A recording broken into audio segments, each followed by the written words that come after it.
ବନ୍ଧୁ ମାନେ ଓଡ଼ିଶା ବିଦ୍ୟୁତ୍ ଶକ୍ତି ସ୍ୱଚାରଣ ନିଗମ ଲିମିଟେଡ୍ ତରଫରୁ ବହୁତ ବଡ଼ ଭ୍ୟାକେନ୍ସିଟି ଆସିଯାଇଅଛି। ଆପଣମାନଙ୍କ ପାଇଁ ଗୋଟେ ଖୁସି ଖବର ଅଟେ। ଯେଉଁମାନେ ଓଡ଼ିଶାରେ ଚାକିରି କରିବା ପାଇଁ ଚାହୁଁଛନ୍ତି ତେବେ ଆପଣମାନେ ଭିଡ଼ିଓକୁ ଶେଷ ପର୍ଯ୍ୟନ୍ତ ଦେଖନ୍ତୁ। ଏହି ଜବ୍ର ଆଡ଼ଭର୍ଟାଇଜମେଣ୍ଟ ନମ୍ବର ହେଉଛି ଏଠି ତା'ର ମେନସନ୍ ହେଇଛି ଏବଂ ଡେଟ୍ ମଧ୍ୟ କେବେ ତା'ର ବାହାରିଛି। ଟେଲିଫୋନ୍ ନମ୍ବର ମେନସନ୍ ହେଇଛି, ଆପଣ ଫୋନ୍ କରିପାରିବେ ଯାହା ଯଦି ଆବେଦନ ସମୟରେ ଯଦି ଅସୁବିଧା ହେବ। ଏବଂ ୱେବସାଇଟ୍ ମଧ୍ୟ ତା'ର ଅଛି www.optcl.co.in।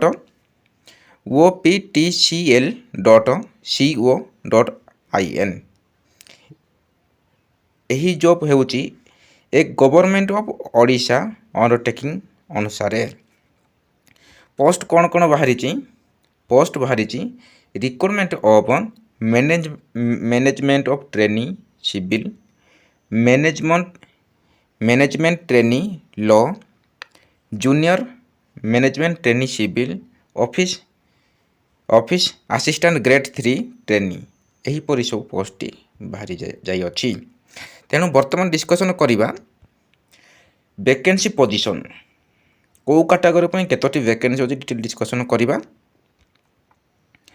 ପ୍ରଥମେ serial number, name of the post, SC, ST, SCBC, UR, total post. ପ୍ରଥମ ପୋଷ୍ଟ ହେଉଛି ମ୍ୟାନେଜମେଣ୍ଟ ଟ୍ରେନି ସିଭିଲ୍ ଅର୍ଥାତ୍ MT ସିଭିଲ୍। SC ମାନଙ୍କ ପାଇଁ ଗୋଟେ ପୋଷ୍ଟ ଅଛି, ST ମାନଙ୍କ ପାଇଁ ଗୋଟେ, ତାପରେ SCBCର 0, UR ପାଇଁ 3ଟି ପୋଷ୍ଟ। ସେଇ 3ଟି ଭିତରୁ 2ଟି ଓମେନ୍ସ ମାନଙ୍କ ପାଇଁ। ଟୋଟାଲ୍ ପୋଷ୍ଟ ହେଉଛି 5ଟି। 5ଟି ଭିତରୁ 2ଟି ହେଉଛି ଓମେନ୍ସ ମାନଙ୍କ ପାଇଁ। ସେହିପରି ତଳକୁ ଆପଣମାନେ ଦେଖିପାରିବେ 2 number, 3 number, 4 number. 4 number post ହେଉଛି ବେଶୀ ପୋଷ୍ଟ ଅଛି। SC ମାନଙ୍କର 6ଟି, ସେଇ ଭିତରୁ 2ଟି ଓମେନ୍ସ ମାନଙ୍କର। ସେହିପରି STର 9ଟି, 3ଟି ହେଉଛି ଓମେନ୍ସ ମାନଙ୍କର। SCBCର 4ଟି, ଗୋଟିଏ ଓମେନ୍ସ ମାନଙ୍କର। ତାପରେ UR ପାଇଁ 19ଟି, ସେଇ ଭିତରୁ 7ଟି ହେଉଛି ଓମେନ୍ସ ମାନଙ୍କର। ଟୋଟାଲ୍ ପୋଷ୍ଟ ହେଉଛି 38 ଭିତରୁ 13ଟି ଓମେନ୍ସ ମାନଙ୍କର। ଏହିପରି ସବୁ ପୋଷ୍ଟ ଅଛି ଏଇ ଜବ୍ର।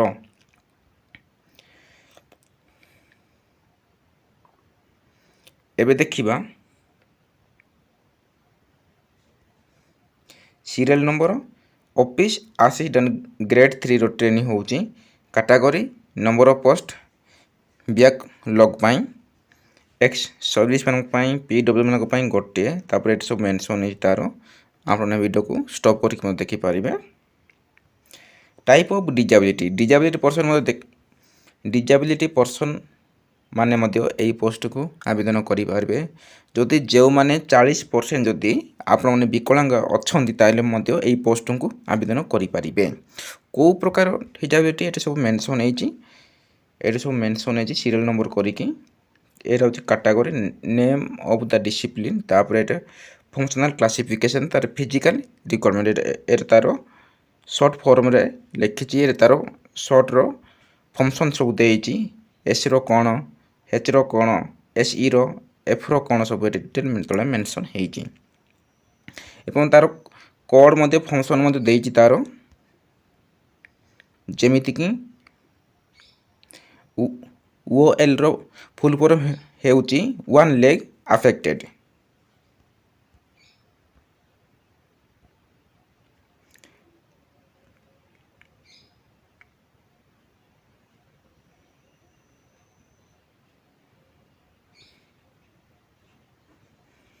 କ୍ୱାଲିଫିକେସନ୍ ଦେଖିବା।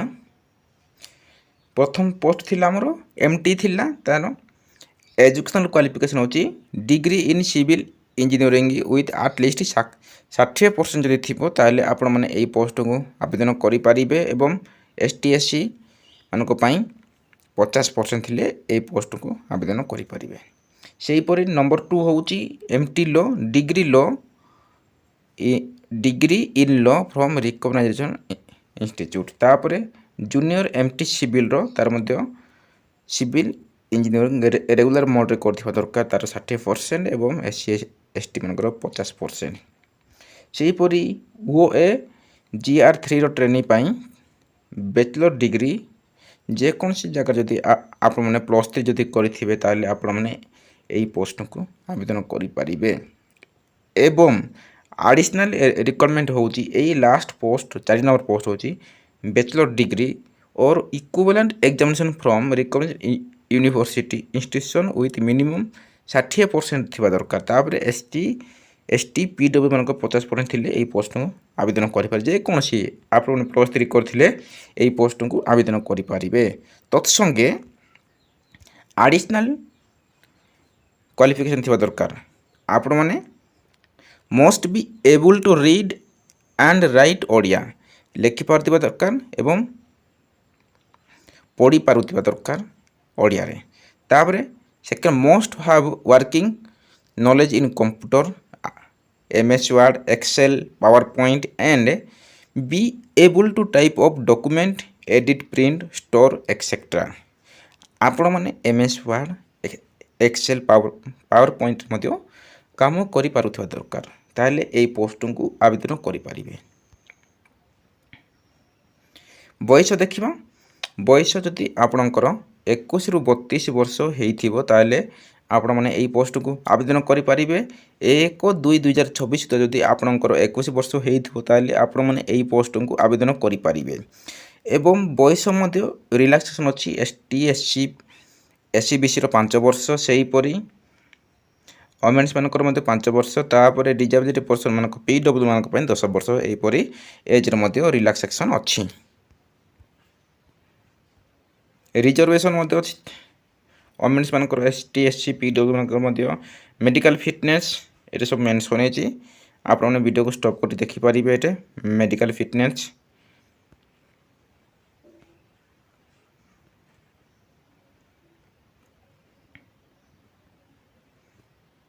अदर एलिजिबिलिटी कंडीशन एटा तो नॉर्मल सब जॉब रे बाहर थिबो। सिलेक्शन प्रोसीजर होउची प्रथमे सीबीटी टेस्ट हेबो तापर पर्सनल इंटरव्यू तापर किल टेस्ट हेबो। एटा तार मार्क मते मेंशन होइची comparing 20 number of multiple choice तापर सीबीटी 3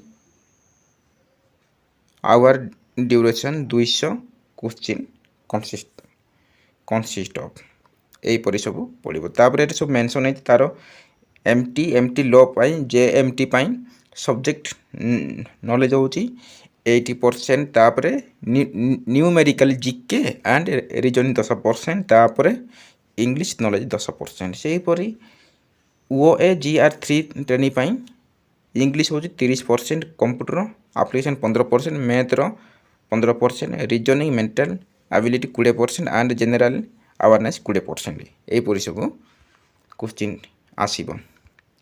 तापर personal interview ratio 1.1:5 in each category पाई। तापर skill test in ratio 1:3 in each category पाई आसीबो।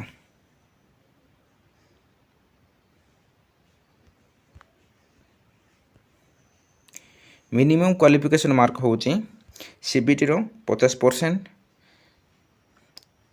यूआर एवं एससीबीसी पाई। तापर SC ST PW 40%।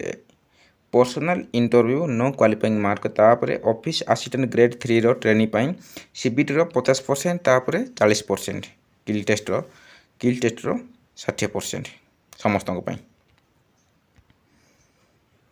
Application fee and mode of payment होची एससी एसटी पीडब्ल्यू मान को पाई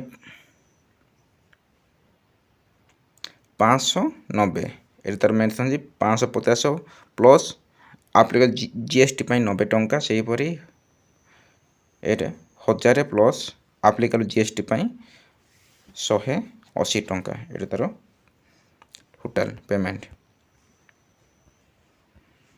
सेंटर ऑफ एग्जाम आपण माने भुवनेश्वर कटक राउरकेला संबलपुर बेरामपुर बालेश्वर ढेंकानाल रे सेंटर पड़िबो। जदि पिला माने अधिक हेबो आपण डिस्ट्रिक्ट मते पड़ी पारे। हाउ टू अप्लाई आपण ने केमिति अप्लाई करिवे वेबसाइट तो मु कहिली। एटा तार डॉक्यूमेंट केते तार केबी कोन सब शेष तारीख हेउची 15/4/2024 16/3/2024 ଠାରୁ ଆରମ୍ଭ ହେଇଛି। ଶେଷ ତାରିଖ ହେଉଛି 15/4/2024।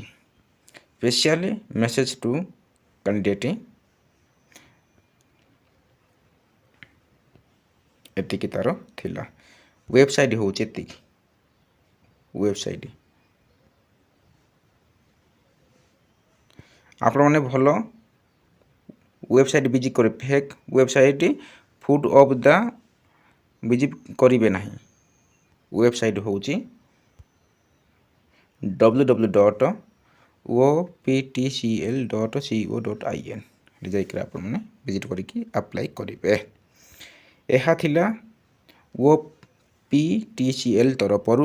ଯେଉଁମାନେ ଇଚ୍ଛୁକ ସେମାନେ ଆବେଦନ କରନ୍ତୁ ଏବଂ ସାଙ୍ଗସାଥିମାନଙ୍କୁ ସେୟାର କରନ୍ତୁ। ଯଦି ଆପଣମାନେ ଏହିପରି ଭିଡ଼ିଓ ପାଇବା ପାଇଁ ଚାହୁଁଥିଲେ ଭିଡ଼ିଓକୁ ସବସ୍କ୍ରାଇବ୍ କରନ୍ତୁ। ରହିଲି, ଥ୍ୟାଙ୍କ ୟୁ। ନେକ୍ସଟ ଭିଡ଼ିଓ ଦେଖା ହେବା।